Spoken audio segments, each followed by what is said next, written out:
Bright light on host at night.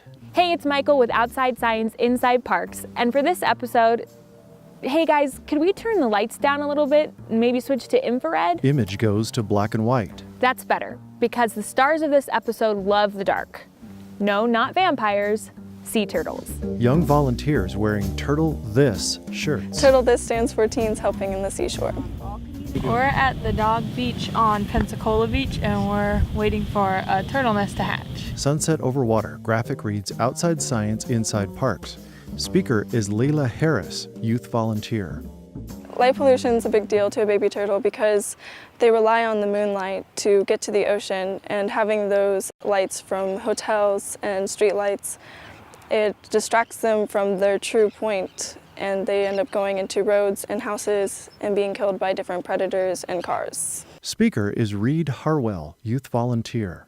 And so we're taking light data measurements in order to see the change in light so we can see where the turtles are going and why they're going there. Speaker is Sam Danton, youth volunteer. We're going to be measuring intensities of light in a 360-degree radius in front of the nest. The top one measures a non-filtered light, and then the bottom one measures blue filtered light. Speaker is Kaylee Christopher, youth volunteer.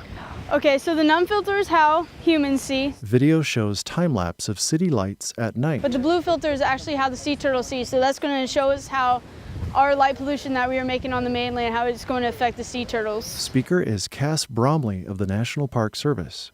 I think it's such a useful exercise for these kids to have to think a little bit about how something so different from them sees the world and thinks about things. They have to think a little bit about what a turtle sees and how a turtle experiences its environment. Video shows turtles hatching under infrared lighting. Speaker is Mark Nicholas of the National Park Service. The Turtle This program, actually in conjunction with the National Park Service, we designed some light meters where we could actually have the kids go out and acquire some good hard data on, what the lighting situation is in different areas. Youth volunteers on beach. And we're just hoping to use that data to try to document what areas could be improved. How would we do that? Host under infrared light. And here's what you wanted to see, a turtle birthday party. Turtles continue to emerge from nest. Young volunteers watch. Speaker is Daryl Sybil, youth coordinator. I generally take an interest in cultivating future scientists and the youth in general, even though I'm pretty young myself. Getting them involved with protecting the habitat of sea turtles, and also getting involved with the local issues involving sea turtles and their nesting habits, and how their nesting habits are getting affected by the ambient light of cities. I know that the future revolves around these young people and what their interests are and what they're going to be doing for the future, what their plans are. Speaker is Cass Bromley of the National Park Service. Get kids caught on the science, get them out in the fields, teach them how cool it is to watch those turtles come out of the ground and watch all the cool stuff that goes on out at the beach at night. Baby turtles crawl to the ocean.